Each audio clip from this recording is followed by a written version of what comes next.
Om Swastiastu, perkenalkan nama saya Kadek Kartika Gita Wahyuni dengan NIM belakang 1215. Di sini saya sebagai pemateri pertama akan menyampaikan materi mengenai PABU, konsep kesatuan usaha. Salah satu PABU yang berlaku di akuntansi adalah konsep kesatuan usaha atau Economy Entity Concept. Konsep kesatuan usaha memandang UMKM sebagai suatu entitas yang terpisah dari pemiliknya. Berlandaskan konsep kesatuan usaha ini, maka akuntansi menyajikan gambaran tentang UMKM sebagai entitas yang berdiri sendiri dan tidak adanya campur tangan dari pemilik. Berdasarkan PABU, konsep kesatuan usaha, maka semua transaksi yang dicatat oleh akuntansi harus dipandang dari sudut UMKM tersebut. Dan dengan demikian, akuntansi menyajikan hasil kinerja, posisi keuangan, maupun informasi keuangan lainnya tentang UMKM tersebut sebagai entitas yang berdiri sendiri dan terpisah dari pemiliknya. Sekian yang dapat saya sampaikan. Untuk materi selanjutnya akan disampaikan oleh rekan saya. Terima kasih.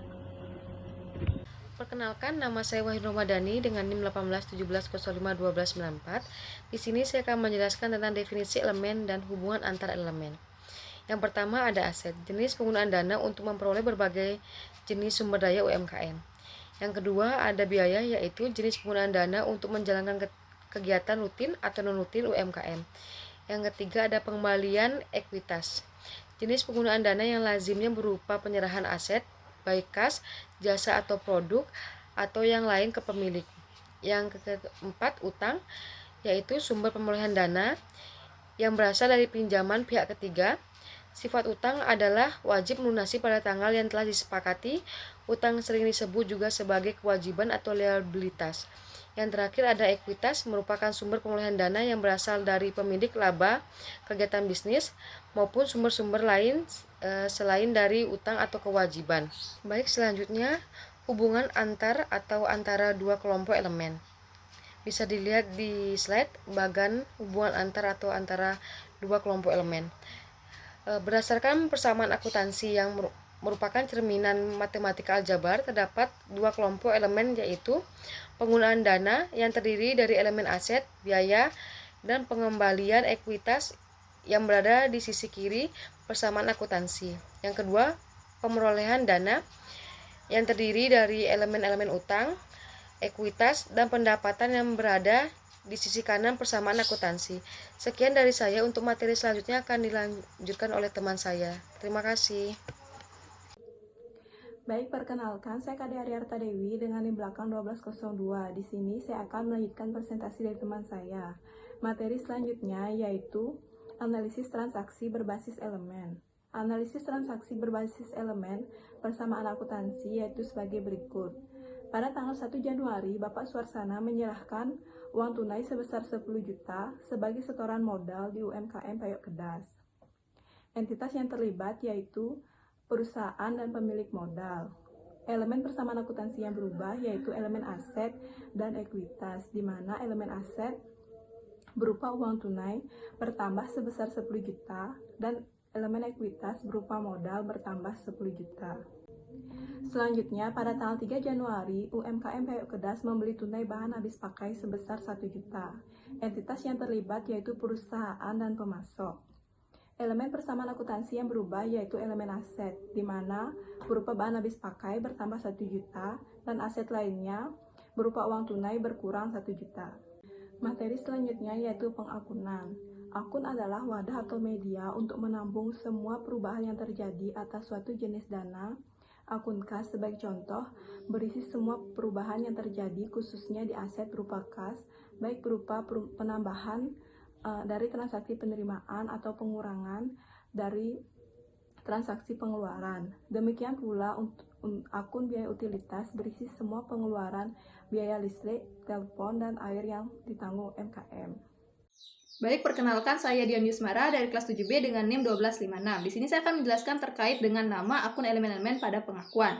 Yang pertama yaitu ada akun elemen aset. Jadi akun elemen aset ini merupakan bentuk dana yang merupakan bersumber daya yang memberikan manfaat di masa yang akan datang. Jadi contohnya itu seperti persediaan, aset, surat berharga, dan lain sebagainya. Jadi untuk elemen aset ini dibagi menjadi dua, yaitu aset lancar dan aset tidak lancar. Nah, aset lancar itu merupakan aset yang manfaatnya itu kurang dari 1 tahun, sedangkan aset tidak lancar yaitu memiliki manfaat yang lebih dari 1 tahun. Lalu yang kedua yaitu ada elemen hutang. Nah, elemen hutang ini merupakan sumber dana yang berasal dari pinjaman atau hutang kepada pihak lain atau kreditor. Jadi elemen hutang ini juga dibagi menjadi dua, yaitu hutang lancar dan hutang jangka panjang. Nah, hutang lancar itu merupakan hutang yang jatuh tempo kurang dari 1 tahun, sedangkan hutang jangka panjang merupakan hutang yang jatuh tempo lebih dari 1 tahun.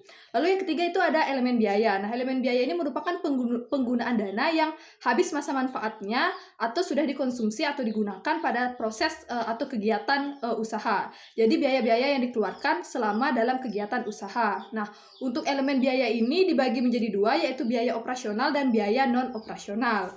Lalu yang keempat itu ada elemen ekuitas. Nah, elemen ekuitas ini biasanya disusun berdasarkan sumber perolehan, misalnya sumber perolehan dana yang berasal dari setoran pemilik atau juga dari akumulasi laba rugi yang dihasilkan oleh perusahaan yang tidak dibagikan. Nah, jadi untuk elemen ekuitas ini memiliki 3 akun, yaitu modal saham, pemilik, dan laba ditahan. Lalu yang kelima itu ada elemen pendapatan. Nah, elemen pendapatan ini diklasifikasikan berdasarkan jenis pendapatan yang dihasilkan. Jadi dalam elemen pendapatan ini ada 2 jenis pendapatan, yaitu pendapatan operasional dan pendapatan non-operasional.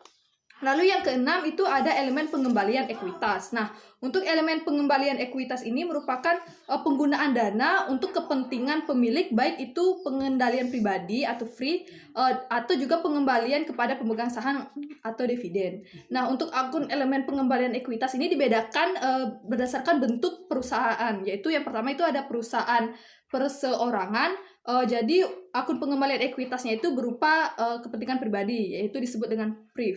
Lalu yang kedua itu ada perusahaan perseroan. Nah, untuk akun pengembalian ekuitasnya itu berupa dividen atau pembagian saham. Lalu yang ketujuh, yang terakhir itu ada akun elemen laba rugi. Nah, untuk akun elemen laba rugi ini menampung perhitungan laba rugi atau selisih pendapatan dengan biaya. Nah, jadi elemen ini tidak dicantumkan di persamaan akuntansi. Biasanya akun yang mencerminkan elemen ini disebut dengan ikhtisar laba rugi yang juga Baik, perkenalkan, nama saya Imade Agus Wisana Sartika. Saya akan menjelaskan pengklasifikasian akun. Berdasarkan penempatan di laporan keuangan, akun dapat diklasifikasi sebagai berikut. Yang pertama, akun neraca, yaitu akun-akun yang tercantum di laporan posisi keuangan atau lazim disebut neraca. Contoh, akun kas, kendaraan, dan utang. Terkait dengan ekuitas, akun-akun ekuitas yang tercantum di neraca lazimnya juga tercantum di laporan perubahan ekuitas. Akun laba rugi, yaitu akun-akun yang tercantum dalam laporan laba rugi, contohnya seperti akun penjualan, biaya gaji, dan biaya penyusutan. Yang ketiga, akun ekuitas, yaitu akun-akun yang tercantum di laporan perubahan ekuitas, atau sebagian akun ini juga tercantum di neraca, contohnya akun modal, laba ditahan, pribadi, dan dividen. Berikutnya, berdasarkan keberdayaannya, akun dapat dibagi menjadi 2. Akun permanen atau akun real merupakan akun-akun yang keberadaannya bersifat permanen, yaitu tidak ditutup atau dihapus ketidakpenyusunan laporan keuangan. Contoh, akun kas, gedung, utang usaha, dan modal saham.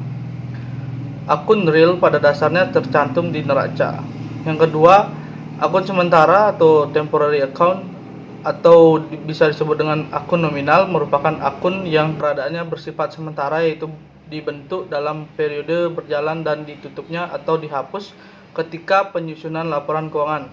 Contoh, akun biaya gaji, biaya penyusutan, dan pendapatan usaha termasuk akun sementara adalah akun pribadi, akun dividen, dan akun ikhtisar. Sebagai besar, akun sementara atau nominal tercantum di laporan laba rugi. Sekian, terima kasih.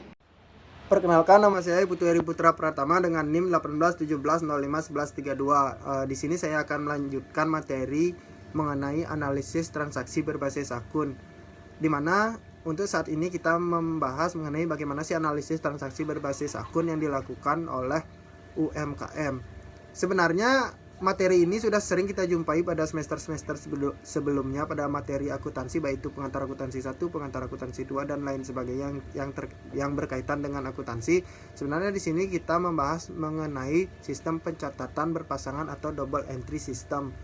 Nah, double entry system ini bagaimana kita mendapatkan akun-akun yang terlibat dalam setiap transaksi itu pada sisi kredit ataupun sisi debit.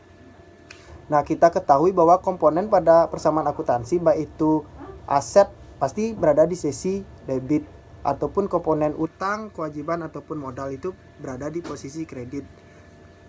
Untuk proses menganalisis transaksi keuangan berdasarkan persamaan akuntansi atau analisis transaksi berbasis akun ini adalah yang disebut sebagai analisis transaksi. Artinya untuk lebih jelasnya saya berikan contoh. Jadi gini, misalkan pada tanggal 2 Januari Bapak Suarsano menyerahkan komputer seharga 5 juta rupiah untuk kegiatan bisnis UMKM Payung Kedas sebagai setoran modal. Nah, jadi pertanyaannya di sini, entitas apa aja yang terlibat, akun-akun atau elemen apa aja yang nantinya berubah. Terus yang ketiga, bagaimana sih sifat perubahan masing-masing akun tersebut. Nah, untuk menjawab pertanyaan ketiga itu, maka di sini entitas yang terlibat adalah UMKM dan pemilik modal. Sedangkan akun apa aja yang berubah di sini dari transaksi menyerahkan komputer seharga 5 juta rupiah itu, di sini akan muncul akun peralatan komputer itu berada di sisi aset dan akun modal di sisi kredit. Nah, untuk akun peralatan kantor bertambah sebesar 5 juta di sisi debit dan akun modal bertambah 5 juta di sisi kredit, sehingga memunculkan yang namanya sistem persamaan akuntansi double entry system. Inilah yang disebut dengan analisis transaksi berbasis akun.